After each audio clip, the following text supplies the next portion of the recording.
Hey guys, okay, so I'm gonna date this. So right now it's Wednesday, March 18th at 2:41 p.m.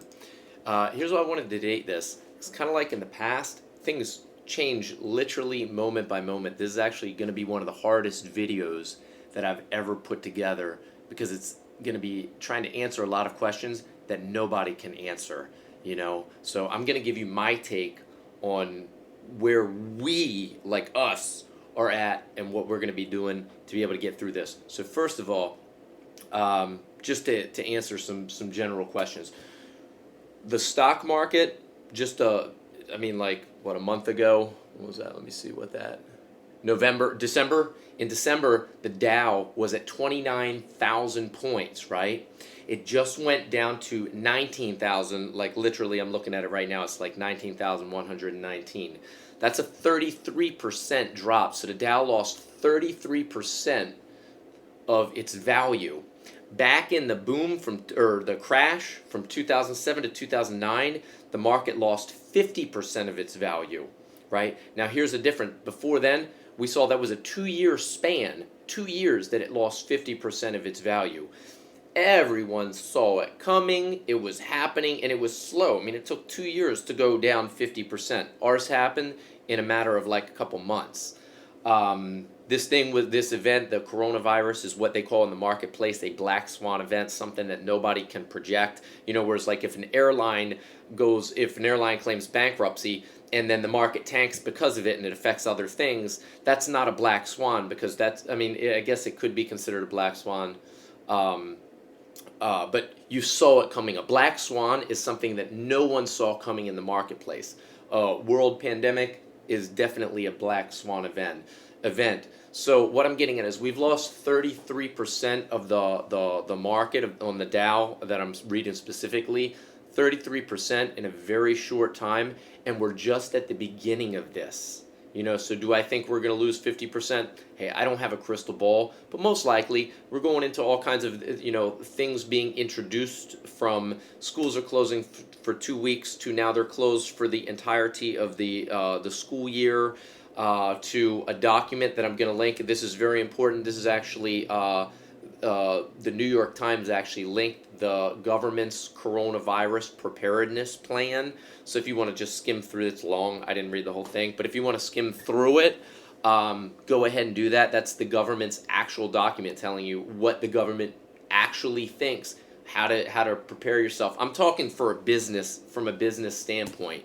You know, like how this is going to affect us. Because again, I've been through a market where the unemployment level was 12%. Somebody asked the president earlier today during his press conference whether he thought we were going to hit the 20% unemployment that we saw during the Great Depression. So we have the Great Depression, which happened in in the 1930s, and then we have the 29, 30. And then we have the Great Recession that we all experienced back in 2007, 8, 9. You know, that market going down was the Great Recession. So will we hit those levels? Hey, I don't have a crystal ball. I don't know. I know for a fact, though, that it's going to be, this is just right now where we're at is the beginning of some pretty tough times in the real estate market. We're going to have to know how to move forward, how to get past this. So I wanted to let you guys know. So one, is the market still moving? It's moving till it's not. You know, the reality is people are still going to need to move. You know, they've got their plans in place. They've got their stuff in box trucks. So everything, keep processing and moving stuff until that chain breaks, you know, somewhere along the lines.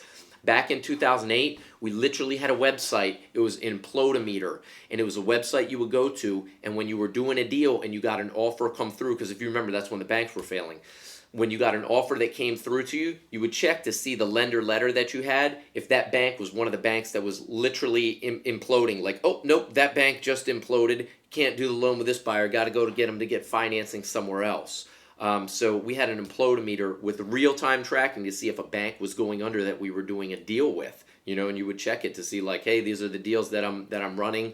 I've got these deals under contract. Let's check every day and make sure that the bank doesn't implode, you know. So is the market still moving? Absolutely, it's moving, and until we hear otherwise, everything remains the same. If any client asks you, everything is still moving. People are still working. They're still processing files. They're still getting everything done. So, are settlements still happening? It's going to be a big question that's asked. Absolutely. Again, until someone says that it's not, it's absolutely happening. No questions about it.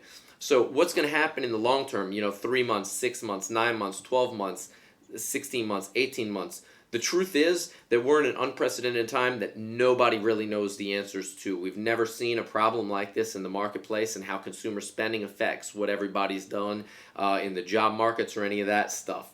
So I wanted to let you know that all these people out there making the predictions, they're just, that's what they are. They're predictions. Nobody really knows. It's going to get pretty tight. So I wanted to tell you what, and I'm going to get to how this is going to affect us. What if someone wants to pull the house off the market? If somebody wants to pull off the house off the market, try and let them know, and this is big. Ready? Point to the sky, because this is a big one. Tell them to hold off. Ask them to go temp off and let this thing, see if this thing passes. They might get to a point, depending on how everything rolls out, they might get to a point where they realize, hey, this thing isn't going to pass. The actual, that leaked document, the federal document from that New York Times leak, actually says that the federal government expects this thing to last about 18, to be prepared for it to last into 2021. That's 18 months out. This thing's going, and they're saying this thing's going to like come in waves, like, oh, people are going to get sick, they're going to get, oh, people are getting it again, type thing. So, try and get them to hold the temp off status, because instead of pulling off right now and losing them, they go the temp off status, and then they might realize that, well, this thing's going to be around in 6 months, and I really need to be where I need to be for whatever reason. They might have a second place in Florida. Right now they're paying 2 mortgages. They want to get rid of 1 mortgage and cut costs. They're gonna change their mind and go back, switch back from temp off to active when they realize that this thing's not going to disappear in 2 weeks. Guys, they introduced that whole thing, again, they introduced the whole thing of, hey, we're going to 2-week school shutdowns, to shut down for the year, to to closing bars and restaurants. They're doing this incrementally in waves, because if truth be told, if they came out from day one and said, hey, everyone's going in quarantine, only go to the store and only go to the doctors, there would have been absolute riots. This was introduced in a slow and consistent manner so that people could get used to the idea of being inside their house and actually be inside their house and not going out in the public the same way that they were. They were getting introduced to that idea in a slow and methodical manner, so that it did not create a panic. Anybody buying stuff out, imagine what would happen if day one they were told that there was a quarantine. It would have been 500 times worse than whatever we've already experienced. So just know the end goal, and the thing is that they're going to have, they're going to continue to, with the travel restrictions and quarantines and things of that nature. If you want to see what we're happening, we're actually following everything that Italy has done. We're a couple weeks behind as far as quarantines and what people are allowed to do and go. All the Federal Reserves around the world, the heads of the country are talking to each other. All of the Federal Reserves lowered their rates at the same exact time. The Fed rates went to 0 at the same time. The travel bans are all at the same time. The school closings are all at the same time. So it's not just like one person here had an idea. They're kind of getting their clues and talking to each other and figuring how to deal with this thing, 'cause they really don't know. So if they want to pull off, go to that temp off status. That's probably gonna be the biggest one. If it's a vacant property, encourage them to stay on the market. Guys, I've looked at people's showing activity. We still do have showings occurring. We have showings that were scheduled today. I can tell you, I personally am going on a listing appointment tomorrow. That listing appointment was someone who called me yesterday to book for tomorrow. All in the midst of this stuff happening. So don't think the world is coming to a stop, because people are still trying to live their life. They're trying to get past this, and this is how you do it. So let me tell you about my projection for us. My projection for the market is we're going to be in some pretty tough times. If you look, I always reference the times we were in 2008 to what it was like right now. This is the problems of 2008 plus many, many more. Here's what I can tell you about going that crap time declining market, is that no matter what, people are always selling houses. Never changes. I was a new guy. I was a young guy, and I wasn't even in my 30s when I was in the business. and selling houses, and I was coming up, and then this boom happened, and then this bust happened, and I was selling more houses as the bust was happening and furthering than I was before the boom when I was new and it was quote unquote easier to sell a house.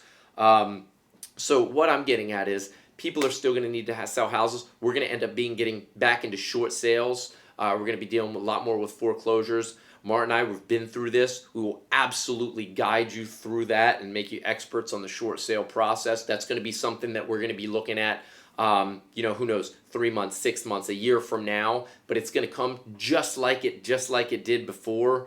We haven't closed any short sales recently. 2019 might have had a couple short sales. 2018 we had more. 2017 we had more. 16 we had more. 15 we had more.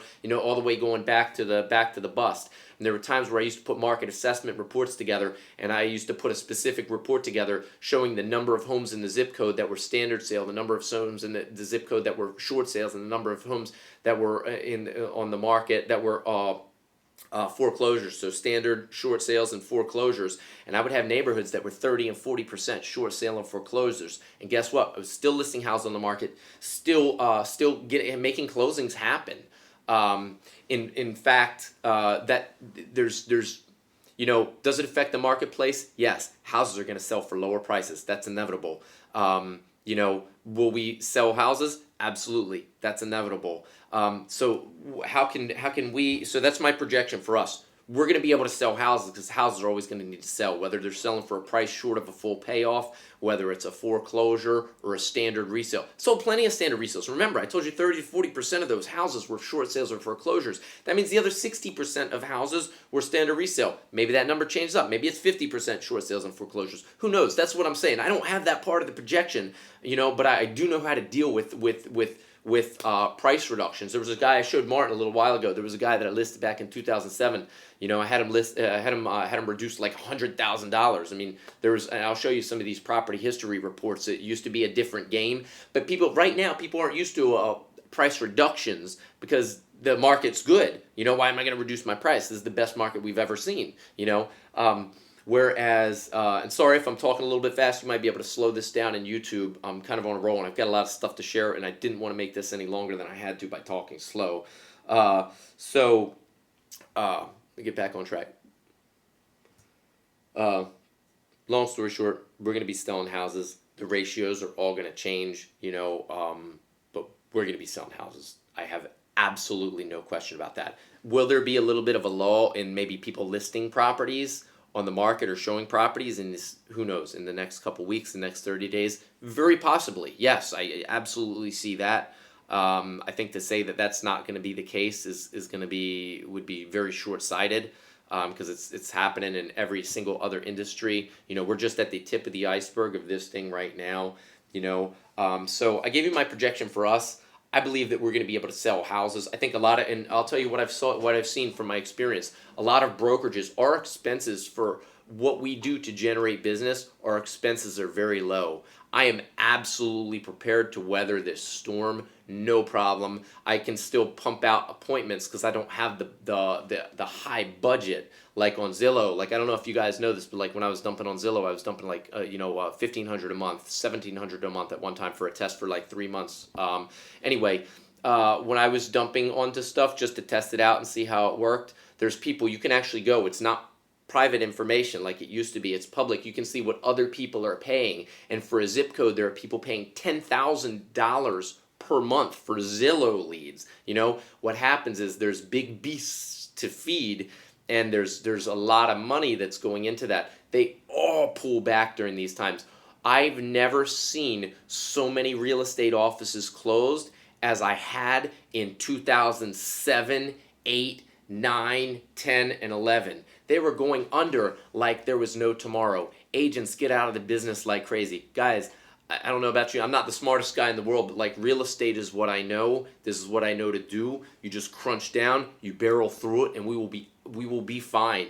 We are still going to be selling houses. Make no mistake about that. There's nothing in my mind that leads me to doubt that. Are we going to be showing houses in 2 weeks? I don't know.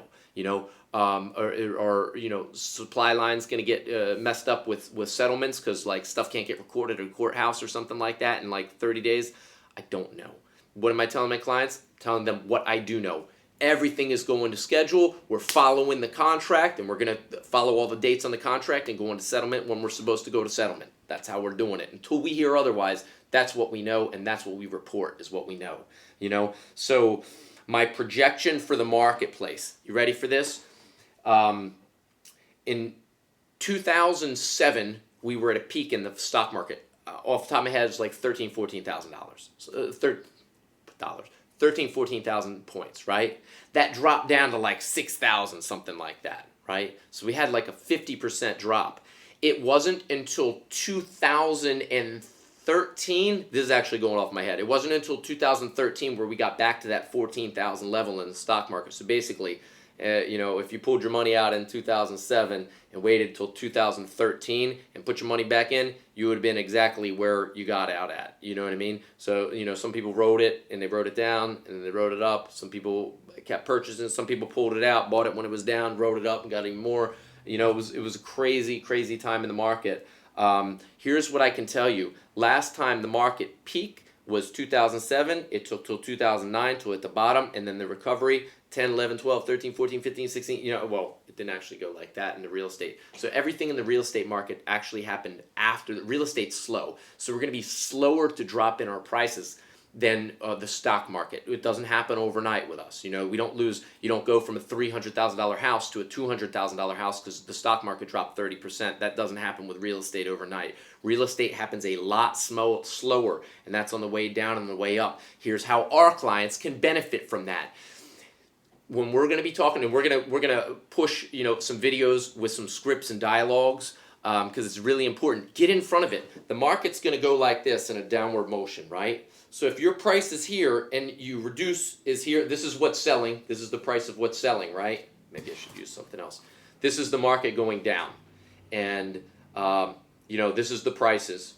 This is the bottom of the prices, right? So if you're constantly priced here and then the market goes down a little bit and you're like, dang, the market went down, I need to lower my price. And you rise here and the market went down a little bit and then the market goes down some more. And so you're like, dang, I'm lowering my price. You keep lowering your price, but you're above the market every time you lower your price. Guys, in the future, we're going to need to go from here, right, down to here. And then we're going to be ahead of the market. We're going to sell for today's prices. My saying was that to people was that if you do not like today's prices, you better cash out on them because you won't like tomorrow's prices.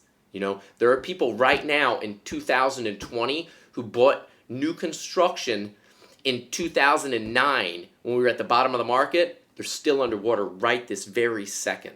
They're underwater. So if any of the 3Ds hit them, death, divorce, disease, anything that causes a disruption that would make them have to sell, they're underwater, so they become a distressed property. You know what I mean? Short sale or foreclosure if they don't go the route of short sale and they miss too many mortgage payments, So what I'm getting at is things pretty darn bad. It's just the tip of the iceberg. This is the quick recap. It's pretty darn bad. It's just the tip of the iceberg. I have absolutely no worries that we are going to be able to make it through and sell houses. They've always sold before and they will always continue to sell. Even if someone has a tough time and can't pay their mortgage, it goes to foreclosure or anything like that, it's coming back. Before it's a foreclosure, it has the potential for a short sale. Maybe they sell it. Maybe they have an equity position. They can sell it. There's a lot of stuff, a lot of places where we, in an up market and a down market, have opportunities, and that's what we're going to be pushing through on. We're not going to close the doors because we don't have the expenses of the office, the big storefront and things like that.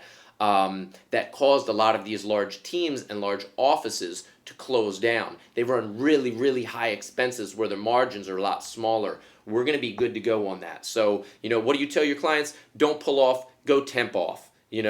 Let's see what happens, and we can always change our mind. We can stay temp off, or we can flip back to active. But let's see how this thing plays out. Now, here's the benefit to staying in the game.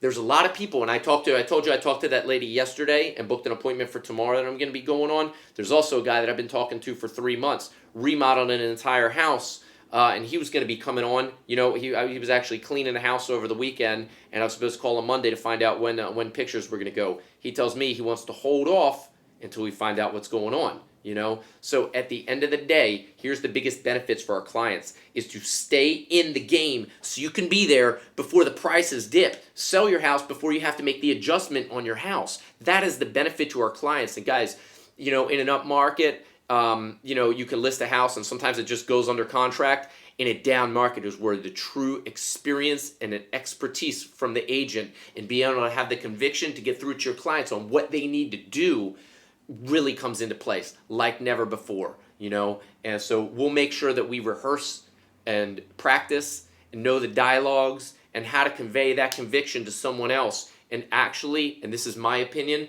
I believe in my heart that it is going to be easier to convey to people what they need to do in the current market than it was back in 2008. Because in 2008, the market had dropped from 2007 to 2008, and 2008 is when it became apparent. Now remember, the stock market done crashed for 12 months, and then 2008 hits, right? And then 2008 hits, and it really starts to affect real estate. And, you know, the stock market already had 12 months worth of tanking, you know? It had another 12 months to go before it hit the bottom, you know, at 2009. And in 2008, there were a lot of people who said to me, they said, you know what, I think I don't like the prices. I want to rent out for a year and then I'll sell it when the market's up. Really? You think the market's going to go up in 12 months? So we didn't have the data, the historical data to show them how long it took for a market to recover their prices for housing. Now we have that data. We'll be able to put it together in a clear and concise manner. We'll be able to insert it into the listing presentation folder, and you'll be able to have the dialogue. You'll have the answers to the questions that they don't know that they have, you know, before they ask them, and you'll be able to paint a clear picture. And I can tell you, a lot of our competition probably isn't going to be having these scripts and dialogues down in a method that is clear and concise to show the client that their agent knows where they're at, knows what's going on, and knows how to get them through this, you know. So, you know, you're a guide, you know, for them, and, you know, a guide's never needed any more than when you're lost, and everyone's lost right now, you know, because we're truly in unprecedented times. But anyway, we will be good to go. Keep processing everything that you have processing. The answer to clients is keep cool and move forward until we hear otherwise. If they want to pull off, hit temp off, you know, and stay there. Because if other people all pull off, and then this thing passes, and then we flip back to active, what's that mean for the inventory? Even less inventory, easier to sell. Don't go off. Don't miss that opportunity, you know, for them as a seller to get to where they want to be, because that's the ultimate goal. You know, waiting in a time where stuff is getting bad stinks. You know, would you have rather sold your house in 2007 or 8 or waited till 2009 or 10? The answer is always 2008. It's 7 and 2008. But the reality is people didn't know it at that time. So they said, I'm going to hold what I got. Then when 2009 and 10 hit, they said, I can't sell for what I can get now. You know, we're going to keep them from getting into that position again. We're going to get ahead of the curve. And we're going to make this stuff happen.